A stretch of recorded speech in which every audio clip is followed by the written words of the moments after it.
Alright,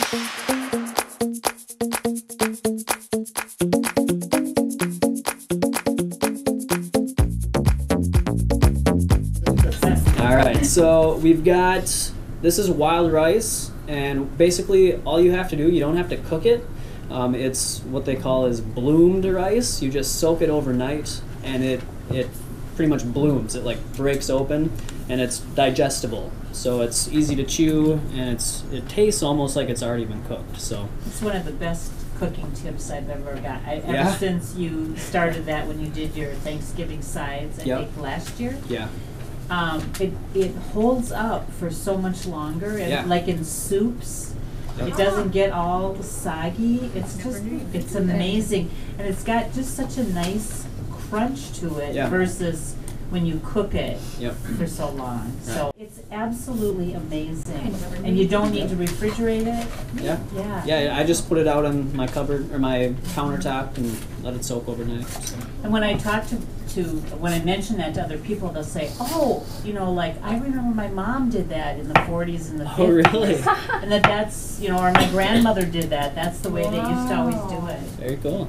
Yeah, it just really is tasty. It's a whole. Yeah, we were gonna do the taco meat, but then you know, the boss changed her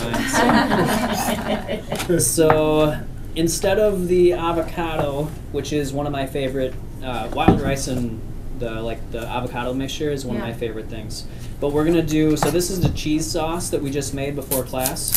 It's made out of cashew and hemp, and then it's got some other spices and the spicy nacho cheese. Yeah.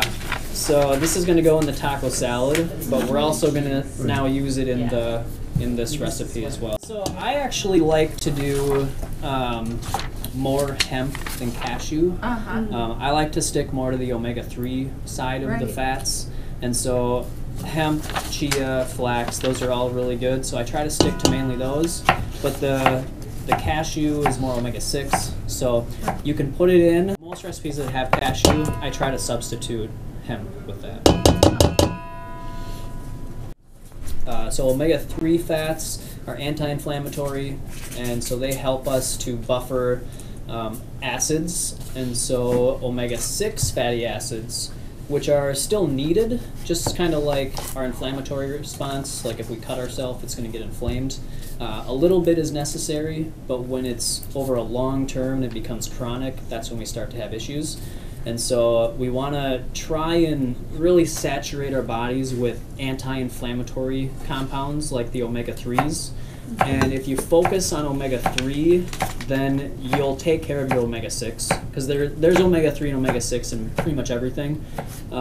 It's just that we get way too out of balance because so much omega-6 is in like processed foods, you know, and other things like that, and a lot of nuts and seeds that people eat. So going to the things that are more focused with the omega-3s, you're going to do a lot better. The ideal ratio that they say is somewhere between 1:1 and 4:1 omega-6 to omega-3. And so just staying somewhere in that range. Like most people are at like 1 part omega-3 to like 28 to 30 to higher omega-6. So that's another reason why so many people are dealing with with inflammatory issues. You know, it seems like everybody has some inflammation problems. So another tip that I like to give people when they're trying to eat more raw foods is, and especially in the winter, is to steam like either mushrooms or like some other vegetables like carrots or broccoli, and then add that in to your raw salad. So that gives you still a little bit of that cooked feeling, you know, but you're still eating a lot of the unaltered raw plant matter. And so we were gonna we thought we were gonna get here early tonight and have time to steam some of these mushrooms, but we didn't. So they're not steamed. Ideally, you know, if you're struggling with cold food, that's something that you can do, is to steam it. So the other thing about eating raw, especially in the wintertime, is trying to make them a little heavier of meals. So it's still kind of the thing where we want that cooked feeling, and cooked foods are usually a little denser, a little heavier. Yeah. So using things again like the mushrooms and the rice, those are usually good substitutes for some of the other things that people typically eat. It's really good to, if you want to eat more fruits and vegetables, you always want to make sure, again, you're getting the highest quality and the ripest, because that's when they're going to have not only the most nutrients, but they're also going to taste the best. So, and that goes right together. When they have, if it tastes really good, it's going to have, generally more nutrients in there. That's why a lot of those really high-end restaurants grow their own food, and then they just use that right there. So that they have the freshest ingredients that have the most nutrients.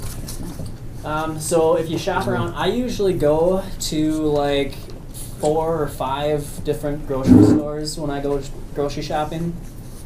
And I just want to make sure that I'm getting all the, not only the best deals, but again, the best variety. And it seems like in Rochester, each store has like their something in there that's better than the other stores.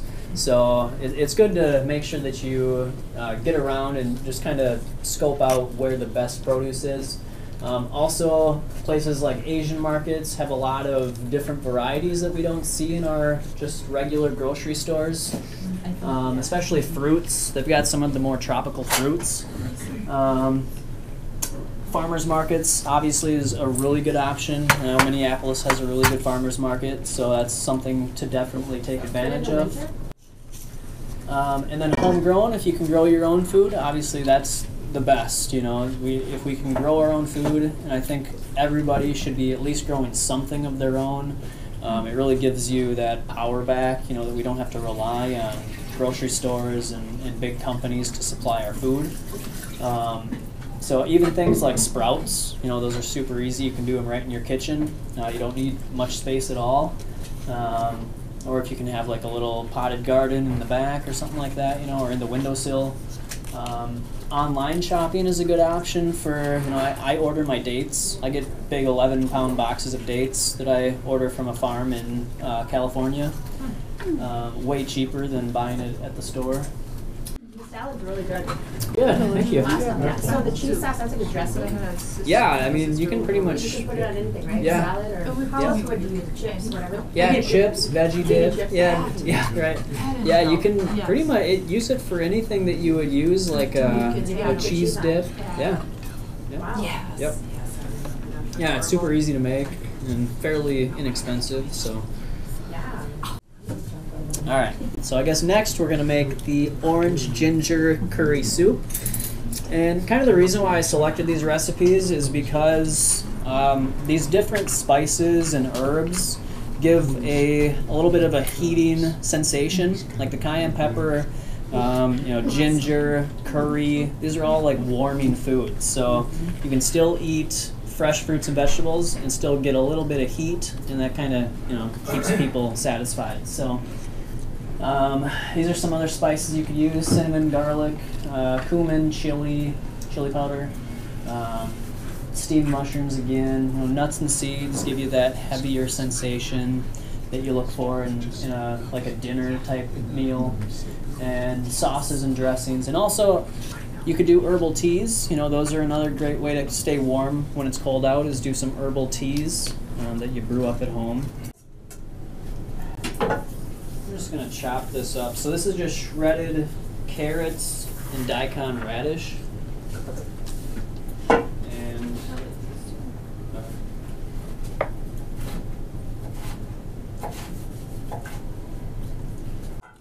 so I usually like to use like a julienne peeler to make little like strips.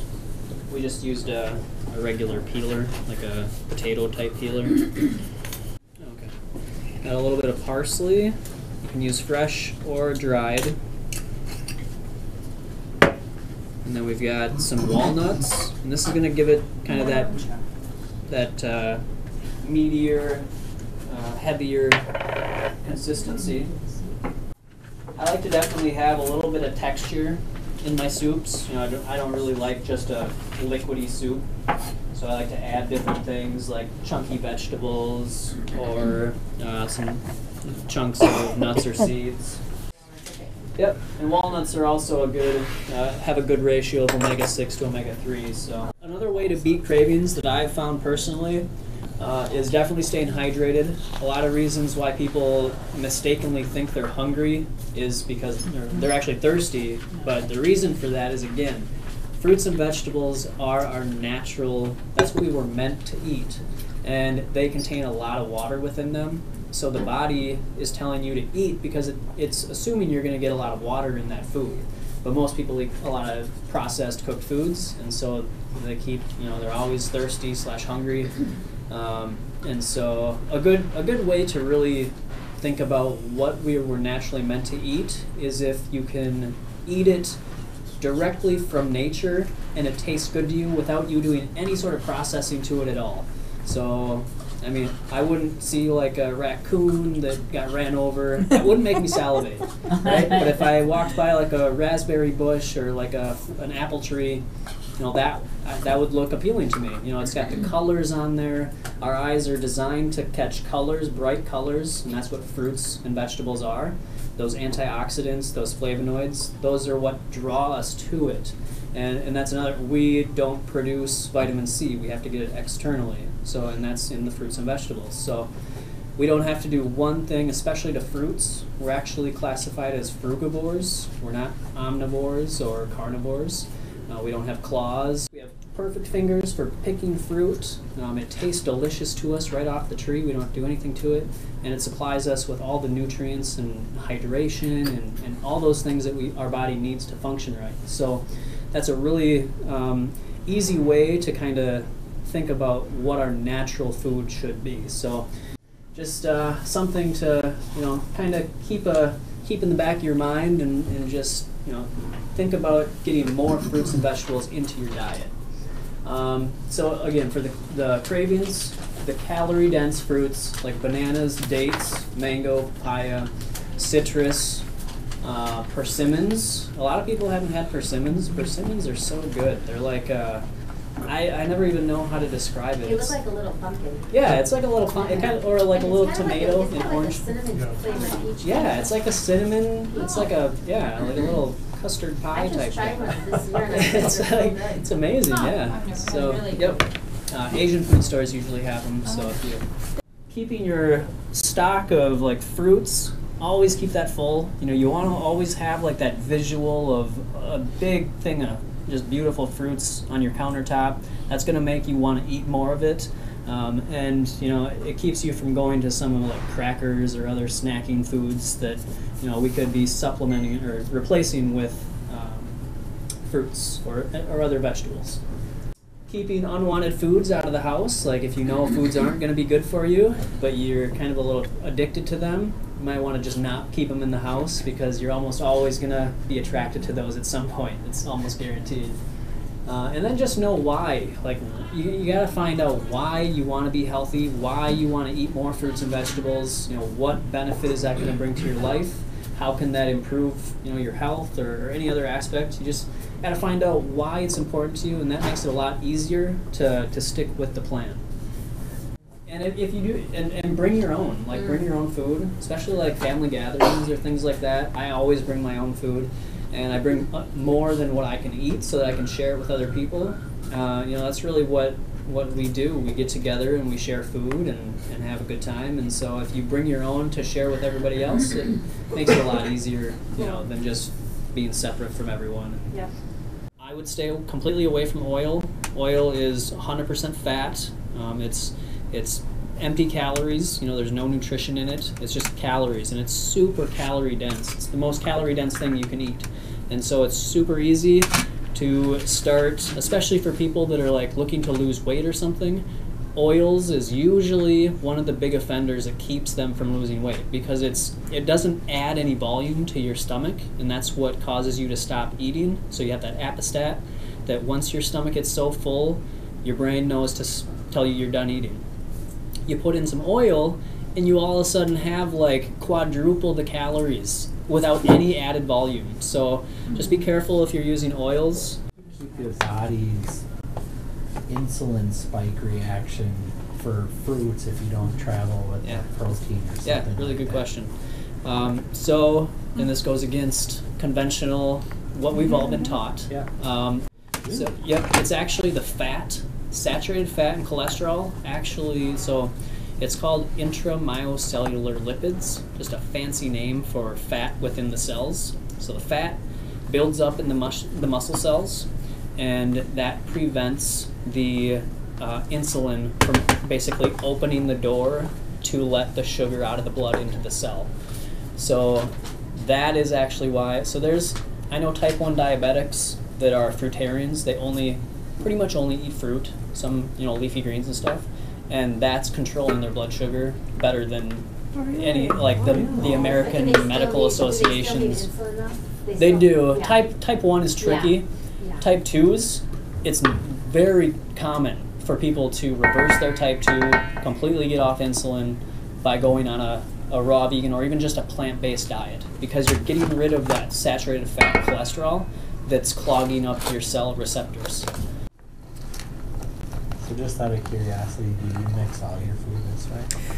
If I'm making large batches, usually I don't have to. Yeah, I was thinking, do I need to buy a big bowl? Well, this is actually like the size of bowl that I eat out of, because I make huge salads for myself. So I would eat like this. So. Would you really? Yeah, yeah. And that's eat another. that much in one sitting? You would? I could definitely. Wow. Yeah, but I mean, this I probably wouldn't, just because there's a little. Yeah, exactly. So I'll show some other pictures. Oh, wow. I eat probably maybe more than anybody in this room, and yeah, I don't gain weight or anything like that. So it's. What do you eat for breakfast? Fruit. Fruits. I eat fruit all day long, and then for dinner I'll usually have a massive salad like this. Massive salad. Yeah. That was fun, man.